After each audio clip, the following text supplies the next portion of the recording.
what better way to remind us to prioritize self-care than with our monthly segment? It's called Note to Self. Today's focus is self-doubt and how it impacts mental and physical health. Tyrah is on the ARC patio this morning with our friend and host of the Drive Project podcast, Jay Martin Jr., to tell us what note to self we should leave ourselves when we start feeling doubtful. Tyrah? Yeah, Steve, this is such an important topic, especially as August is National Wellness Month. Yes. You know, Jay, doubt impacts a lot of people. It does. It's really big. I mean, I'd say doubt is kind of like the thief to our dreams, and we'll dive deep into that. But I just really think it's something that we all deal with. Doubt is that little thing that just kind of creeps into the mind. And so I have some little bit of tips on how we can just maneuver through that to find our success. So before we get to the tips, you know, in your time as an interviewer, as a storyteller, and even in your own journey, when have you, or how do you identify kind of those signs of someone feeling doubtful? You know, it's interesting. It's this phrase. It's not right or wrong. But whenever I hear people say, I hope so, that term, when I looked it up, it says, when you say the term, I hope so, it's kind of leaving the back door of doubt being able to creep in because you lack confidence in really just believing for what you want to go for.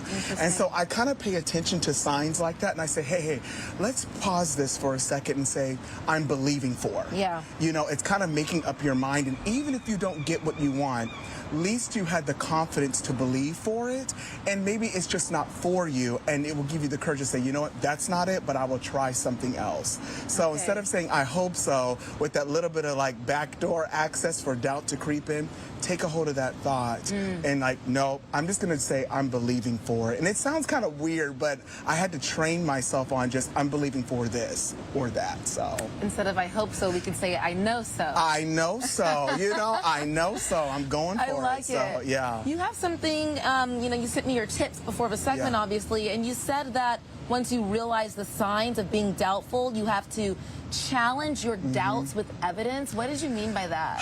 You know, it was interesting. People are not made on the mountaintops. They're made in their valleys. And so the power of remembrance, you have to, when doubt creeps in, doubt is looking for you to deny your future. Wow. And so what you have to do is remind the doubt of what you've already accomplished. And there's something about the power of remembrance. So if you are going for a job or an opportunity, I always say, you know, remind that doubt that tries to creep in of what you've already accomplished. So you're going for something, but you already got the job right now. You already have had opportunities you've won before. And so it's really about changing some of your terms of speaking and allowing yourself to remember. You know, I would say the scariest thing for anybody is the fact if we can't remember. And so there's power in our memory and reminding our doubts of, look, I've beat you before with this opportunity. I will beat you again with the next one. And so it's starving your doubts and feeding your dreams with your memory of what you've accomplished. That's your evidence. It's where you already are. It's where you already are. Do not deny the fact of, yes, you're going for something, but where you're at right now is amazing. And so just remind yourself of, listen, I'm not going to allow you to come in and steal from me of what I'm going for, so I'm going to remind you of what I've already accomplished. Such a great message. And I noticed the message on your hat says, God got me. And, you know, whether it's leaning on faith or, I don't know, friends, family, what other sorts of self-care methods or tactics would you recommend when it comes to fighting those doubtful thoughts? I think having a really good circle, whether that be mentors, number one, a good therapist, friends that really believe in you and speak the same language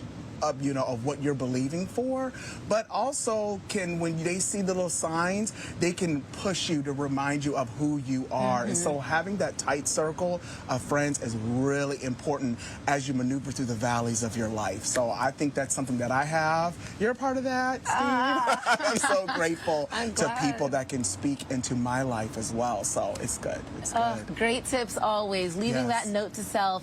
Scratching out all the doubts, Steve. And we're thinking about I know so instead of I hope so. That's right. Leaning on our circle. Starve your doubts with believing in your dreams and using that memory of what you've already accomplished. It's great. Thank you so much, Jay. Steve?